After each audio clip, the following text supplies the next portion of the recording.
Hi എല്ലാവർക്കും നമ്മുടെ ചാനലിലേക്ക് വീണ്ടും സ്വാഗതം. അപ്പോൾ ഇന്ന് ഞാൻ വന്നിട്ടുള്ളത് കണ്ടൻസ്ഡ് മിൽക്ക് അല്ലെങ്കിൽ മിൽക്ക് മെയ്ഡിൻ്റെ റെസിപ്പി ആയിട്ടാണ്. അപ്പോൾ ഇത് വളരെ സിമ്പിളായിട്ട് 5 മിനിറ്റിൽ തയ്യാറാക്കി എടുക്കാൻ പറ്റുന്ന ഒരു കണ്ടൻസ്ഡ് മിൽക്കാണ്. ഇതിന് മുന്നേ ഞാൻ പാലും പഞ്ചസാരയും മാത്രം വെച്ചിട്ടുള്ള മിൽക്ക് മെയ്ഡ് ഓൾറെഡി അപ്ലോഡ് ചെയ്തിട്ടുണ്ട്. അത് കുറച്ച് ടൈം എടുക്കുന്നതാണ്. ഇത് വളരെ എളുപ്പത്തിൽ നമുക്ക് തയ്യാറാക്കിയിട്ടെടുക്കാം.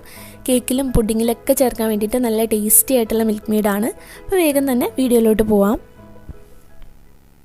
അപ്പോൾ ആദ്യം തന്നെ ഞാനിവിടെ ഒരു പാൻ എടുത്തിട്ടുണ്ട്. ഇതിലേക്ക് നമ്മൾ ചേർക്കുന്നത് 1/2 കപ്പ് പാൽപ്പൊടിയാണ്. അപ്പോൾ നമുക്ക് എത്രയാണോ മിൽക്ക് മെയ്ഡ് വേണ്ടത് അതനുസരിച്ച് പാൽപ്പൊടി എടുത്താൽ മതി. 1/2 കപ്പ് പാൽപ്പൊടിക്ക് നമുക്ക് വേണ്ടത് 1/4 കപ്പ് പഞ്ചസാരയാണ്. പകുതിയാണ് വേണ്ടത്. അപ്പോൾ പഞ്ചസാര നന്നായിട്ട് പൊടിച്ചിട്ടുള്ള പഞ്ചസാരയാണ് 1/4 കപ്പ്. പഞ്ചസാര പൊടിച്ചതിന് പകരമായിട്ട് ഐസിങ് ഷുഗർ വേണമെങ്കിൽ എടുക്കാം, അതാണ് കുറച്ചുകൂടെ നല്ലത്. ഇനി ഇതിലേക്ക് ഒരു പിഞ്ച് ഉപ്പ് കൂടെ ചേർക്കുന്നുണ്ട്, ആ ഒരു മധുരം ബാലൻസ് ചെയ്യാൻ വേണ്ടിയിട്ട്. പിന്നെ ഇതിലേക്ക് നമ്മൾ ചേർക്കുന്നത് നല്ല ചൂടുള്ള വെള്ളമാണ്, തിളച്ച വെള്ളമാണ്. അത് 1/4 കപ്പ് തന്നെയാണ് ചേർക്കുന്നത്. എന്നിട്ട് കട്ടകളൊന്നുമില്ലാതെ നന്നായിട്ട് യോജിപ്പിച്ച് കൊടുക്കുക. കട്ടകളൊന്നും ഇല്ലാതെ നന്നായി യോജിപ്പിച്ച് കൊടുത്ത ശേഷമാണ് നമ്മളിത് ഗ്യാസിലേക്ക് വെക്കുന്നത്. നമ്മളിത് ഗ്യാസിൽ വെച്ചിട്ട് വളരെ ലോ ഫ്ലെയിമിൽ വെക്കുക. അതുപോലെ ഒരു 2 മിനിറ്റൊക്കെ എടുക്കുള്ളൂ ഇത് നന്നായിട്ട് കുറുകി വരാൻ വേണ്ടിയിട്ട്. ഒരുപാട് നേരമൊന്നും നമ്മളിത് വേവിക്കേണ്ട ആവശ്യമില്ല. അപ്പോൾ ഇതാ കുറച്ച് കഴിയുമ്പോൾ തന്നെ ഇത് തിക്കായിട്ട് വരാനായിട്ട് തുടങ്ങും. നമ്മൾ പാലും പഞ്ചസാരയും വെച്ച് ചെയ്യുന്ന ആ ഒരു മിൽക്ക് മെയ്ഡിൽ കുറച്ച് ടൈം എടുക്കും നമുക്കത് റെഡിയാക്കി എടുക്കാൻ വേണ്ടിയിട്ട്. പക്ഷേ ഇതെന്ന് പറഞ്ഞാൽ നമുക്ക് വെറും 5 മിനിറ്റ് മതി മൊത്തത്തിൽ തയ്യാറാക്കി എടുക്കാൻ വേണ്ടിയിട്ട്. അത്രയ്ക്ക് എളുപ്പമാണ്. അപ്പോൾ ഇതാ ചെറുതായിട്ട് തിക്കായി തുടങ്ങിയിട്ടുണ്ട്. അപ്പോൾ ഈ ഒരു സമയത്ത് നമുക്കിതിലേക്ക് 1 ടീസ്പൂൺ നെയ്യ് കൂടെ ചേർത്ത് കൊടുക്കാം. അപ്പോൾ നെയ്യ്ക്ക് പകരമായിട്ട് നിങ്ങൾക്ക് വേണമെങ്കിൽ ബട്ടർ വേണമെങ്കിലും ചേർത്ത് കൊടുക്കാവുന്നതാണ്. അപ്പോൾ നെയ്യ് ചേർത്തിട്ട് അത് കട്ടകളൊന്നും ഇല്ലാതെ നന്നായി യോജിപ്പിച്ച് കൊടുക്കുക.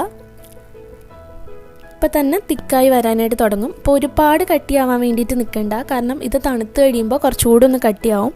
അപ്പോൾ നമുക്ക് ചെറുതായിട്ട് തിക്കായി പാനിൽ നിന്നൊക്കെ ചെറുതായി വിട്ട് വരുന്ന ആ ഒരു സമയമാകുമ്പോഴത്തേക്കും തന്നെ നമുക്ക് ഫ്ലെയിം ഓഫ് ചെയ്യാം. അപ്പോൾ കട്ടകളൊന്നും ഇല്ലാതെ നന്നായി ഉടച്ചു കൊടുത്തിട്ടുണ്ട്. അപ്പോൾ അത്യാവശ്യം തിക്കായിട്ടുണ്ട്. ഞാനിപ്പോൾ ഫ്ലെയിം ഓഫ് ചെയ്തു. ഇപ്പം നമ്മൾ കടയിൽ നിന്നൊക്കെ വാങ്ങുന്ന കണ്ടൻസ് മിൽക്കിൻ്റെ അതേ കളറ് തന്നെ വന്നിട്ടുണ്ട്. അതുപോലെ ഇപ്പം തന്നെ ചെറുതായിട്ട് കട്ടിയുണ്ട്. തണുത്ത് കഴിയുമ്പോൾ ശരിക്കും ആ ഒരു പരുവത്തിലാവും. ഇനി നമുക്കിതൊരു ബൗളിലേക്ക് മാറ്റാം.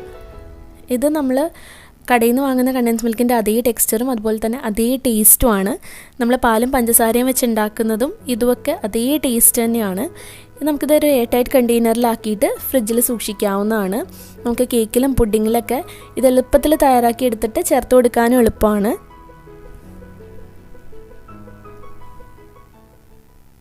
അപ്പോൾ ഇനി കേക്കൊക്കെ ഉണ്ടാക്കുന്ന സമയത്ത് കണ്ടൻസ് മിൽക്ക് ഇല്ലയെന്ന് വിചാരിച്ചിട്ട് ആരും വിഷമിക്കേണ്ട, പെട്ടെന്ന് തന്നെ നമുക്ക് തയ്യാറാക്കി എടുക്കാവുന്നതേ ഉള്ളൂ. അതുപോലെ നമ്മുടെ പാലും പഞ്ചസാരയും വെച്ചിട്ടുള്ള കണ്ടൻസ് മിൽക്കിൻ്റെ റെസിപ്പിയുടെ ലിങ്ക് ഞാൻ താഴെ ഡിസ്ക്രിപ്ഷൻ ബോക്സിൽ കൊടുക്കാം. കണ്ടിട്ടില്ലാത്തവർ കണ്ടു നോക്കുക. പിന്നെ നമ്മുടെ ചാനൽ ഇതുവരെ സബ്സ്ക്രൈബ് ചെയ്തിട്ടില്ലെങ്കിൽ താഴെ കാണുന്ന റെഡ് കളർ സബ്സ്ക്രൈബ് ബട്ടണും അതിൻ്റെ അടുത്തുള്ള ബെല്ലൈക്കണും ക്ലിക്ക് ചെയ്തിട്ട് സബ്സ്ക്രൈബ് ചെയ്യാനും മറക്കരുത്. അപ്പോൾ നെക്സ്റ്റ് വീഡിയോയിൽ വീണ്ടും കാണാം. താങ്ക്